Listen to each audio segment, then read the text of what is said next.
नमस्कार बंधु माने मो चैनल को आपण मानक बहुत बहुत स्वागत। जीवन सबुठ बड़ सत्य मृत्यु। मनीष जितेबले यह देह को छाड़ी जाए तापर कौन घटे, आत्मा कौन तार परिवार निज घर को देखा आसे। आज कथार आम से अजଣା सत्य को अनुभव करवा। जीवन और मृत्यु ए दुईटी हूँ एक श्रृंखलार दुई अंश। जन्म हो आरंभ आ मृत्यु हूँ आगक जीवार द्वार। किंतु प्रश्न होउची मृत्यु पर आत्मा केउठिकी जाए। गरुड़ पुराण आमको यह गुप्त यात्रार समस्त रहस्य जणाई। आसंतु जानिबा मृत्यु पर आत्मार 13 दिनर अद्भुत यात्रा। जीवन और मृत्यु यही दुईटी एमिति सत्य जहाको केही अस्वीकार करिपारिबे नाही। मनीष मरी जाउथिबा बेले देह रही जाइथाए किंतु आत्मा आगको जाए।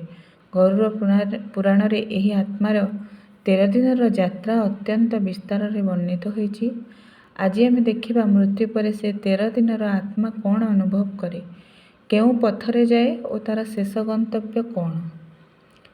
प्रथम दिन तार आत्मार देह त्याग। मनीष मृत्यु मुहूर्त रे शेष निश्वास नयुथिबा बेले आत्मा देह को छाड़ी जाए। सही समय रे से निज देह को, परिवार को और निज घर को देखे, किंतु से कही पारु नाही, स्पर्श करि पारु नाही। यह होची आत्मा पाई सबुठारु कष्टदायक मुहूर्त। कहा जाए सूक्ष्म देह किछि समय पर्यंत सही घर सही परिवार को घूरी घूरी की देखे। एही दिन शवदाह कर्म करा जाए और आत्मा देहरु पुनः भाव विच्छिन्न हुए।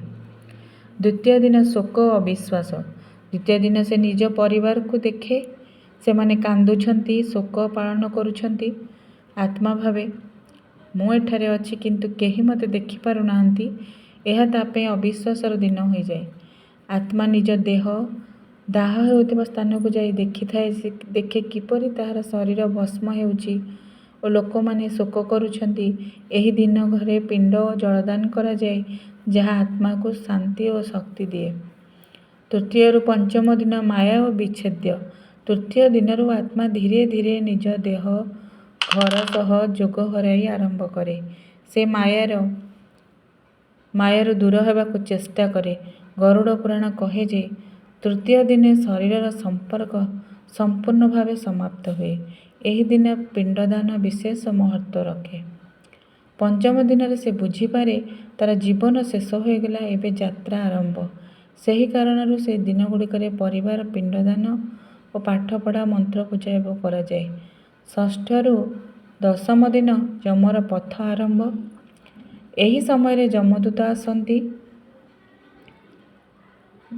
और आत्मा को तार देवलोक यात्रा पाई नहीं जाती। से निज कर्म अनुसार पथ देखे। जे भल काम करिथाए तार पथ आलोकमय हुए, जे खराब काम करिथाए तार पथ अंधकार और भयभीत होता है। गरुड़ पुराण कहे जमपुरी पथ 84,000 योजना दूर, जोठारे आत्मा तार कर्मफल देखिथाए। आत्मा जमलोक यात्रा मध्य अनेक दुर्गम पथ अतिक्रम करे।